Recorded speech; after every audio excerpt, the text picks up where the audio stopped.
안녕하세요. 저는 60대 할머니입니다. 제가 이렇게 사연을 보내게 된 이유는 며느리와 아들놈 때문입니다.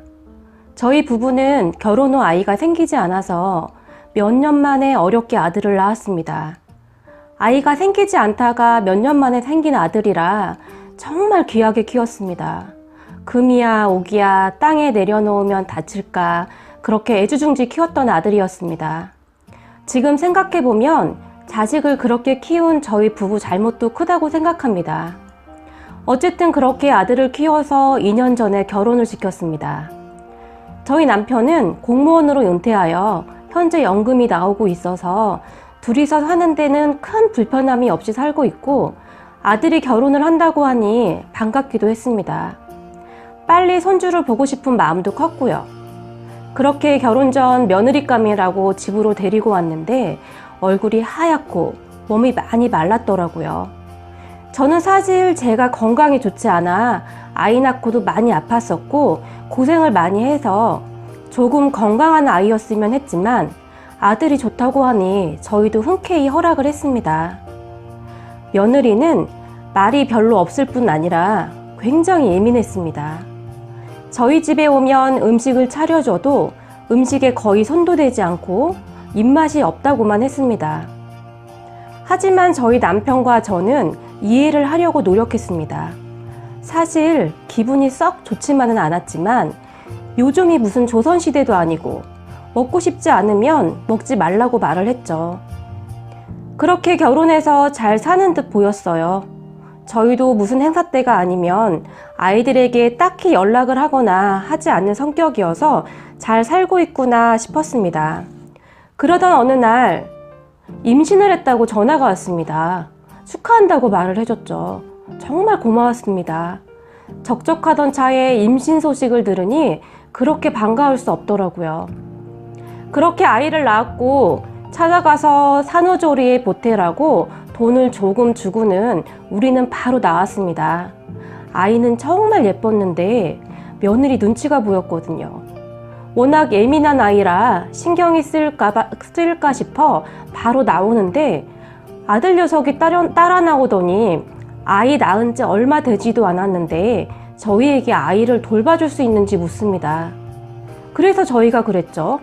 아니, 아이 낳은 지 얼마 되지도 않았는데 뭐가 그렇게 급하냐고요. 그랬더니 아들 녀석이 며느리가 직장에서 지금까지 쌓은 것을 한꺼번에 잃어버릴까봐 걱정이 많다고, 아이를 너무 빨리 낳은 것 같다고, 본인은 집에서 애나 보면서 못 산다고, 매일 밤 운다고 합니다. 친정 부모님들은 두 분 다 일을 하셔서 아이를 봐줄 수 없으니 엄마가 봐주면 안 되냐고 사정을 합니다. 그래서 저희 부부는 생각해 보겠다고 하고 돌아왔습니다.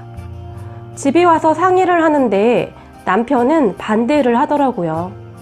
이제 은퇴하고 둘이 여행 다니면서 그렇게 살고 있는데 몸도 약한 제가 아이를 돌보다가 병이라도 날까봐 걱정이라고 거절하라고 하더라고요. 그리고 남편은 며느리가 워낙 예민해서 아이를 돌보다가 계속 부딪히지 않겠느냐, 그냥 아이 돌보는 사람을 찾으라고 하든지 애 엄마가 직접 보라고 해라 라며 심하게 반대를 하더라고요. 그때 남편 말을 들었어야 했는데 지금 생각해봐도 참 많이 후회가 됩니다. 그 뒤에 아들 녀석은 저에게 전화를 계속하여 아이를 돌봐달라고 졸랐고 저도 차마 아들 녀석을 거절하지 못하고 그러겠다고 했습니다.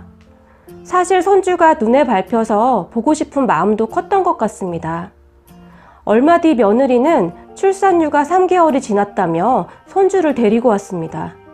그때부터 제 육아가 시작되었습니다. 정말 힘들더라고요. 밤에 잠을 잘 자지 못하는 손주 때문에 잠도 잘 못 자고 할 일이 태산이었습니다. 다행히 남편이 있어서 많이 도와주었지만 손주를 데리고 온 뒤 남편과 다툼도 많아졌죠. 남편은 아이를 맡긴 뒤로 사사건건 전화를 해서 치주하듯이 묻거나 명령조로 이야기를 하는 며느리를 못마땅해 했습니다. 그러다가 사건이 하나 터졌습니다. 어느 날 며느리가 집안에 CCTV를 설치하겠다고 한 것입니다. 며느리가 말을 참 직설적으로 하는데 그날도 남편과 저를 보며 어머니, 며칠 후에 CCTV 설치하는 분이 올 거예요. 그럼 안방이랑 거실에 설치하시면 돼요. 라고 말을 했던 것이죠. 이 말을 듣고 있던 남편은 그동안 참았던 것이 터진 것처럼 화를 내기 시작했습니다. 이 집이 내 집이냐고요. 누구 맘대로 CCTV를 설치하냐고요. 그런데 며느리의 그 다음 말이 더 과간도 아니었습니다. 아니, 저는 어머님이 제 이야기를 잘 못 알아들어서 보면서 설명하려고 그랬죠.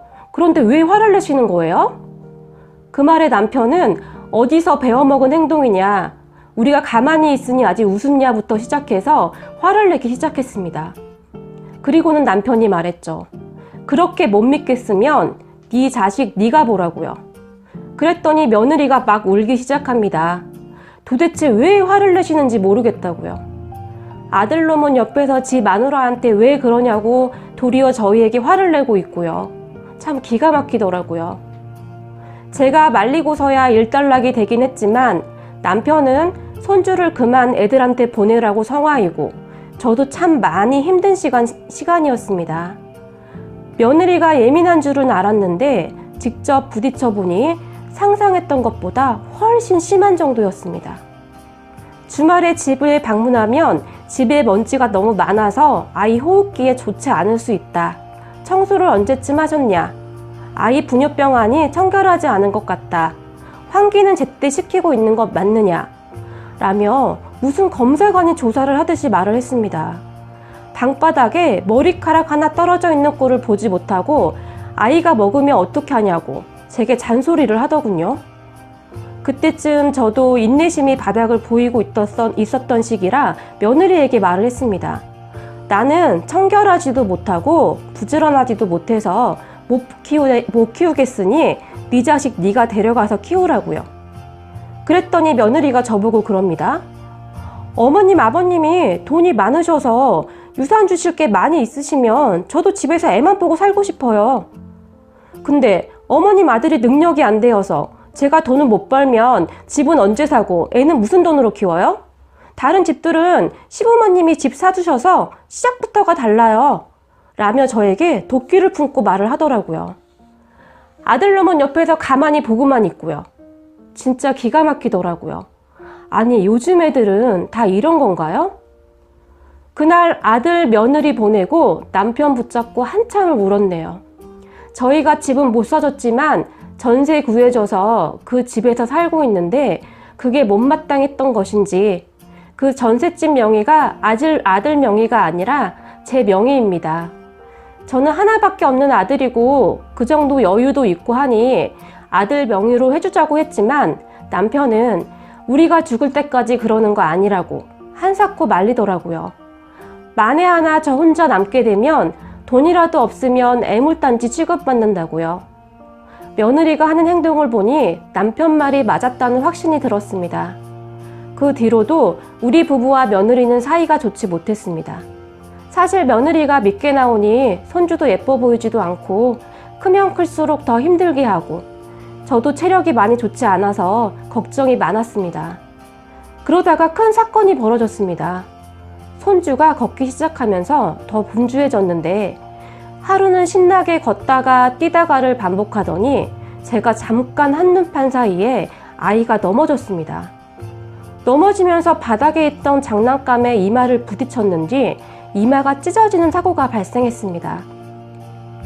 아이는 자지러지게 울지 이마에 피는 흥건하지 정말이지 남편과 어찌할 바를 모르겠더라고요.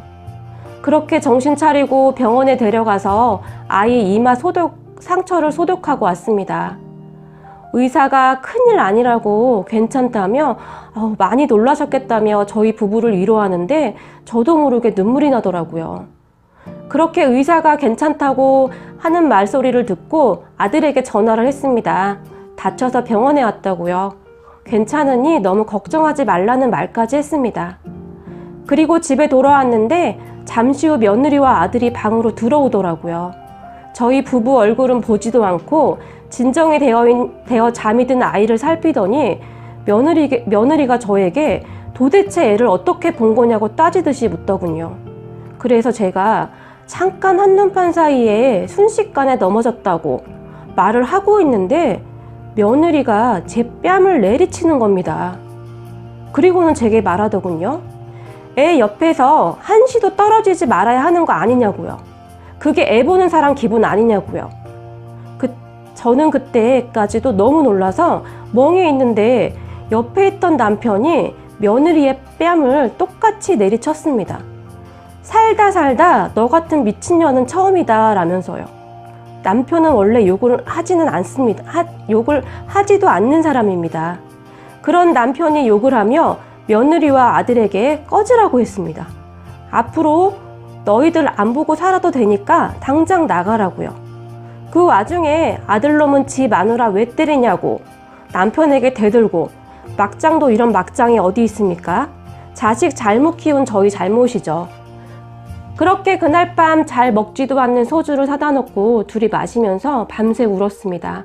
그리고 남편이 말하더군요. 그냥 자식 없는 셈 치자고요. 며느리 욕할 필요도 없다고. 자식 잘못 키운 우리 잘못이라고. 그 와중에 아들놈은 다음날 아이 어떻게 할 거냐고 저에게 전화를 하는데, 이런 미친놈을 자식이라고 제가 지금까지 애지중지 키웠네요. 우선 남편이랑 핸드폰 다 꺼버리고 짐을 쌌습니다. 저희가 돈이 없는 것도 아니고 지금 있는 돈이면 앞으로 충분히 먹고 살 정도는 되니까 그냥 저희 둘이 살기로 결정을 했습니다.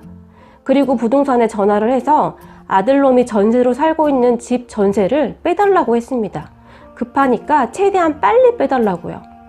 저희는 그렇게 아들 며느리 모르게 아무도 모르는 곳으로 이사를 했습니다. 아들이 살고 있는 집을 다른 사람에게 전세 놨다고 하니까 난리가 났죠. 부동산 사장님이 무슨 일이냐고 난리라고 하더라고요. 그 뒤 아들놈이 전화를 하고 난리가 났습니다. 전화통에 불이 나더라고요. 조금 있으니 며느리가 전화를 합니다. 전화를 안 받으니 문자를 해서는 잘못했다. 잠깐 미쳤었나 보다. 다시는 안 그러겠다. 어머니가 어떻게 이러실 수 있느냐부터 이혼하겠다. 협박에 정말 난리가 났더라고요. 조금 있으니 사돈까지 전화를 하고 아주 발에 불이 떨어졌겠죠. 그렇게 저희는 핸드폰 꺼놓고 며칠 후에 핸드폰 번호까지 싹 바꿔버렸습니다. 그리고 지금은 작은 캠핑카 하나 사서 둘이서 여행 다니면서 조용히 살고 있습니다. 그 뒤 아들놈과 며느리가 어떻게 되었는지 저희도 잘 모르겠습니다. 키운 정이 있다고 가끔 손주가 보고 싶지만 어쩌겠습니까? 이렇게 된 거 잊고 살려고 노력 중입니다. 고맙습니다.